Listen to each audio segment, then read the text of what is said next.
Hey there. Welcome to the Pelvis Project podcast. I'm Megan. And I'm Roxy. We're two pelvic health experts brought together by passion for our careers, entrepreneurship, motherhood, and the desire for intentional relationships. Join us in our mission to spread pelvic floor awareness and start conversations surrounding the truth behind genuine health, imperfect wellness, and joyfully navigating life. We are so glad you are here with us. Let's start the conversation.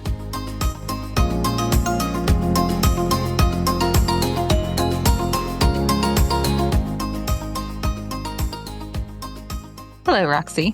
Hello, Megan. All right. We're going to jump on in. Today, we are going to talk a little bit about just the importance of advocating for yourself as a patient and remembering too, when we're talking about this, that Roxy and I are patients too, and to our own providers. And then also we're providers. And just, obviously, like we know that we're, everybody's allowed to ask questions and advocate for yourself. And so we just want to touch on that a little bit. Roxy's had a couple cases here recently where that topic's kind of come up. And so we just kind of want to dive in. But before we do, first thing we want to preface this by is we live in a world where everybody just kind of assumes the worst about people. And we just want to remind everybody that when Roxy and I are talking about this, like we go into this as assuming the best of someone.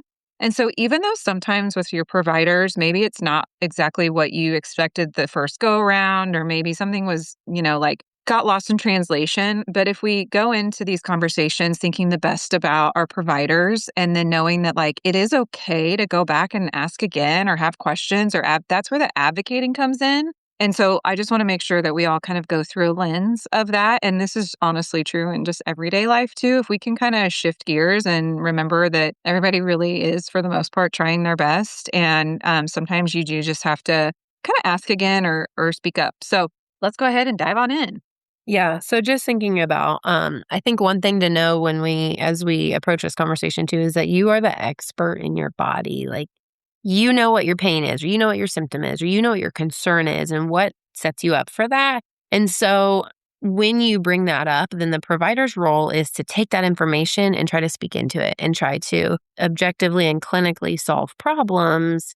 And when we assume that we're not being heard, or there's just a lot of assumption that basically happens when our expectations aren't met as a patient with the provider's answer, right? And so good healthcare happens when the patient owns themselves as the experts in their body and the provider brings the clinical expertise. And so this matters because a lot of times people are leaving doctor's appointments and forgetting questions that they wanted to ask, or thinking about things they wanted to say, or realizing that a question came up and they're confused. But they didn't ask it in person there. And so this is super common. Obviously, when we go to doctor's offices, we're nervous or we feel really out of our level of expertise, basically, or overwhelmed. Megan and I see this quite often in pelvic health because people aren't used to talking about the intimate parts of themselves. And so a lot of times we might say something and then the follow-up visit is where we really clarify. And there might be some a little bit of discrepancy between what the person actually asked, or maybe they needed to ask a follow-up question. And so we just are noticing this is very common. And so if you've ever felt that feeling of, dang, I should have asked this, or man, maybe I don't know what they actually meant there. I wonder what. And if you leave with questions, that's actually very common. And there's simple solutions to that problem. So a lot of times where Megan and I see this a lot, for example, is maybe someone gives a symptom and then we are speaking into that symptom and we don't know when they walk out of the door, we are unaware of the questions or the confusion that happens if a patient doesn't say, tell me more, or actually, this is what I meant by that maybe, or if there's confusion or still questions unanswered in their heads, we have no idea. Therefore, we think as providers, okay, we address that and we'll circle back on that next time. But we think that we put a bow on that explanation or that problem. We have no idea that maybe they walked out of here and they had questions, or maybe it's they walk out of here, feel confident, but then they start to live life and they start to take what we told them and put them into their own symptoms. And really, the recommendation that we gave isn't as successful as we all hoped it would be, right? Yeah, yeah, And then they don't really, a lot of times then patients don't know, oh, I can actually do something different. Or, they don't know how to troubleshoot beyond that because we just gave them that recommendation, hoping for the best. Also, Megan and I know that that doesn't always happen. But for the patient, it's the first time they're living this, they're troubleshooting it. We maybe have a lot more failure tolerance in a sense of saying, oh, no problem, let's just pivot, right? But the yeah, patient might think, maybe I'm doing something wrong, or what's wrong with me, or why do I feel so confused and overwhelmed? We don't understand that that's happening. So then it's hard yes. for us to then accurately speak into that or help continue to solve that next problem. Yeah. And I think with that too, like Roxy just mentioned, like we don't know what we don't know. And so that's why we're just like encouraging the communication of, like Roxy had mentioned, like, I think you said back something along the lines of, oh, actually, that's not what I meant by that. And I think that's a really helpful thing because I've been like on the other side of it, been hearing and listening, and I misunderstood. Like I wrote down something kind of like completely different than actually what they really meant. And so I've had to go back before and say, like, okay, I'm trying really hard now in my personal work to just say, let me repeat back to you what I just heard you say so that I can make sure that I am understanding it correctly. And then, yeah, like sometimes things get lost in translation. So, like, if I give something to somebody and maybe they took it as one way, I thought about it as another, or maybe it just wasn't working as well. That's with like that communication coming back and saying, oh man, I tried this and it didn't work. And we're like, yeah, like let's try something else. But if we don't have that communication and we're not advocating for ourselves or saying, like, hey, actually, that exercise we started actually seemed to make my symptoms worse, then, we would hate for it to end and be like, okay, well, I'm quitting coming because like that just didn't work for me.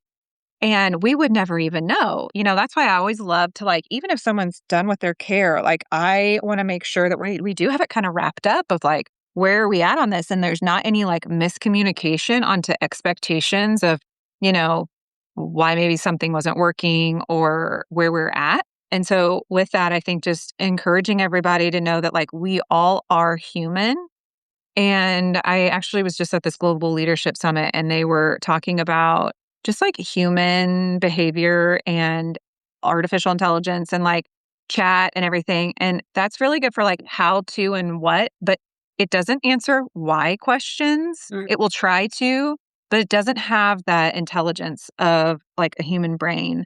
And so I think that we need to remember that when we are all working together, that there really is we're starting to kind of lose the art and also the tolerance to like, we do sometimes have to try stuff and it might not work, and it's okay to come back and ask questions. And same thing happens with your providers. So on the other end, sometimes we have patients come in and tell us something that their provider told them to do.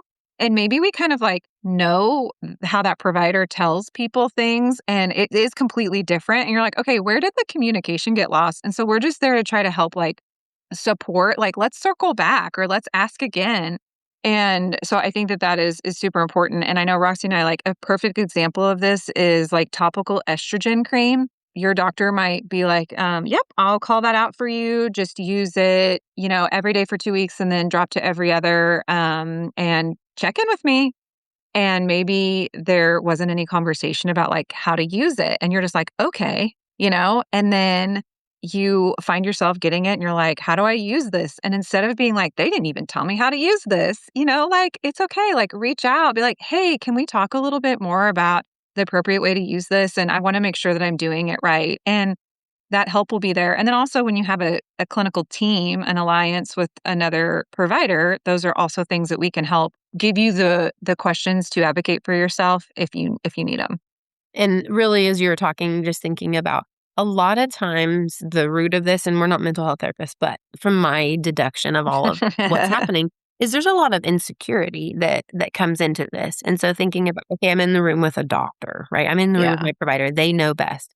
But we forget that we live in our body, right? And we feel what's happening. And if something's wrong, we know it. And that's kind of why we're there. Or I just have a lot of patients that are like, well, they did a workup and everything looked fine, but I don't feel fine. Right. And so that's where we see a lot of dead ends too, or dissatisfaction of like, okay, yeah, but if your body is telling you something, then we want you to advocate for that and explore the next thing. And I think it's wise to say, okay, even like in a provider or with us or whoever, like, okay, so all the lab work is showing good. If we use that example, all the lab work, it looks really good, but I don't feel well. What do you think? Like, what are my next steps? Or what, Mhm. where do we go from here? Or help me understand maybe what my options are. I always think like, what are my options? Or help me understand. Those are really good lead-in questions to say, I know that you're an expert at what you do. I don't know what questions to be asking right now. And that's okay. But I think sometimes we don't always feel comfortable to just say that out loud. I think there's just a funny tension of they're the expert, so we don't question them. Yet, Megan and I are saying from the other side as providers, yes, we're the experts, but we don't know how to best meet your needs sometimes, or we might think that this need is greater than this need over here. And unless we're advocating for ourselves, and like Megan said, we're assuming the best, and it's not saying you have to fight for your health necessarily, Mhm. like, or that if we would assume the worst, this could have a very different flair to it, this conversation. But to say if we're assuming the best, then we can assume that the provider in front of us actually does have a wealth of knowledge. And even if they don't know, or even if they can't help me, they can maybe give me some ideas, right, from their perspective. So saying, okay, I'm going to assume the best in this person. I don't understand something. So, hey, let me glean from you what I can, help me understand here. And I think that those types of questions are just like, can you explain this again? I'm not understanding. Or even I think sometimes like, what questions should I be asking right now? I think that can be a really good question to ask the doctor to say, if you were in my shoes, what questions would you be asking? Right. Like, I think even Right. that can be a valid question of like, help me understand what are my blind spots? Those, that's basically what you're communicating is saying, you are the expert. And I'm here in your office. I'm in front of you with symptoms that I'm the expert in what I feel. You're the expert in the solutions. And like, let's team up here and let's work together rather than just submitting to whatever they say and taking that as gold when potentially there's a misinformation or misassumption made in the middle of all that. Right. And I think like another thing to talk about is, when you feel dismissed. And we hear that a lot, especially like with these, kind of the times we're in with maybe like quick appointments and feeling dismissed. And I think that that's an important nuance. It doesn't automatically mean that your provider's incompetent or doesn't care. And again, we're assuming the best here. So yes, sometimes maybe that's the situation, but sometimes communication simply just breaks down. So before you immediately find another provider, especially if this is somebody that you like, you can clarify.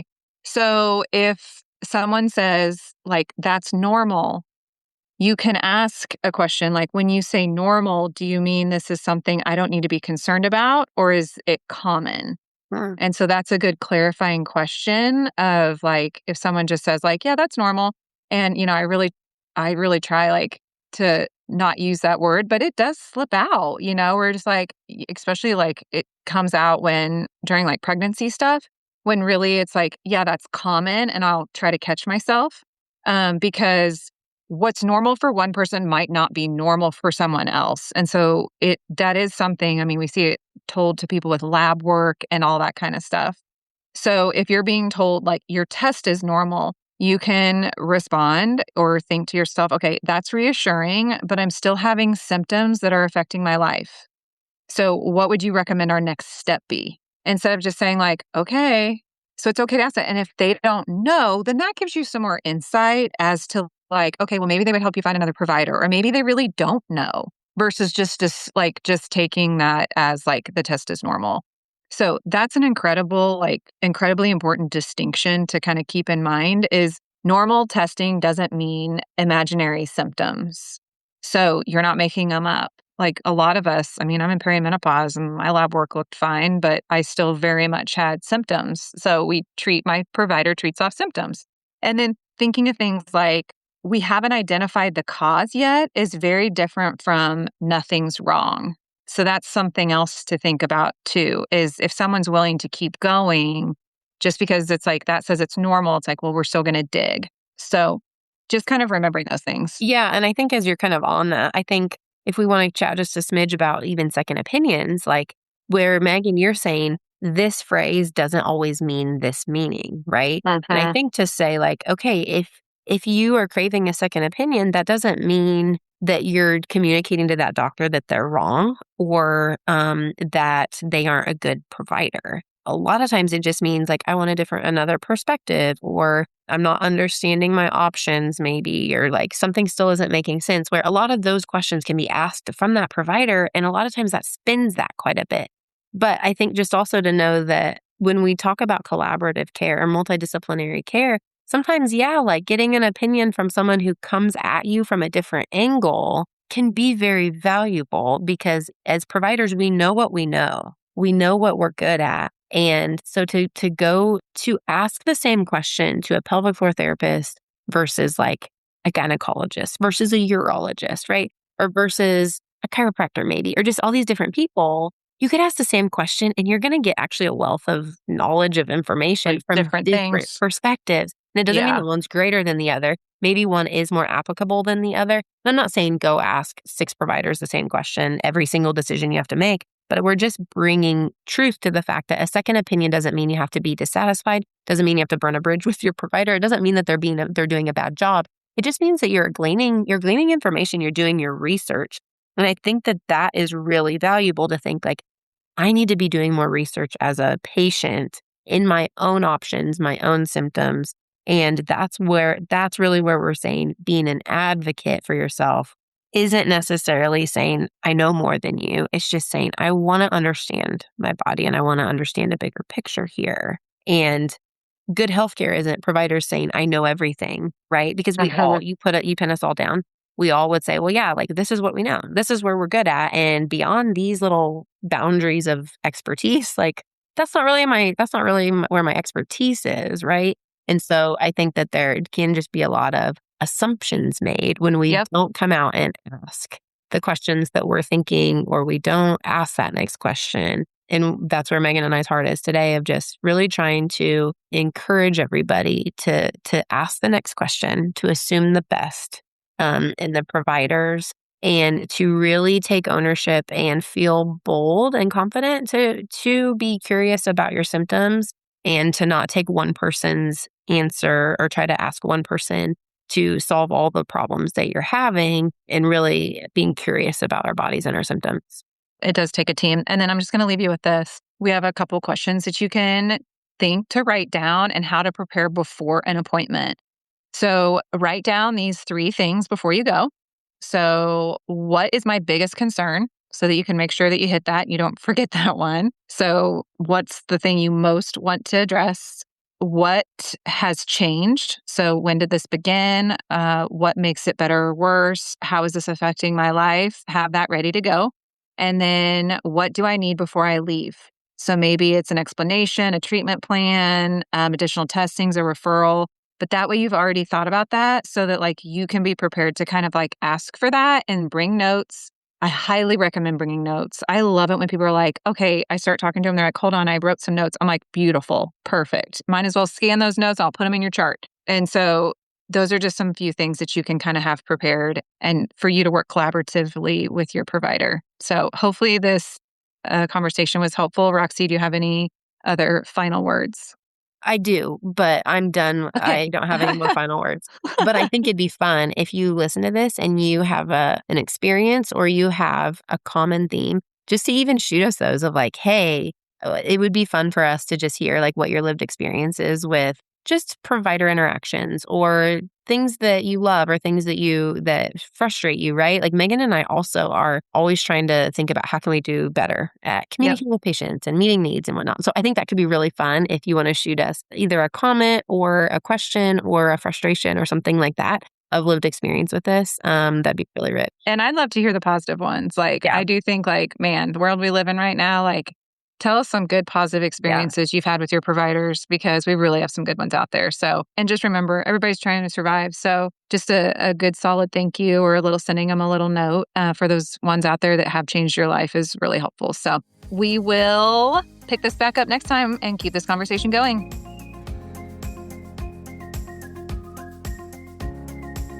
Thank you so much for joining us this week on the Pelvis Project podcast. Help us continue the conversation by liking and sharing this episode with friends. And if you really want to do us a solid, leave us a review. If you'd like to follow us on social, check out the show notes for links. And remember, this week, take a deep breath and relax your pelvic floor.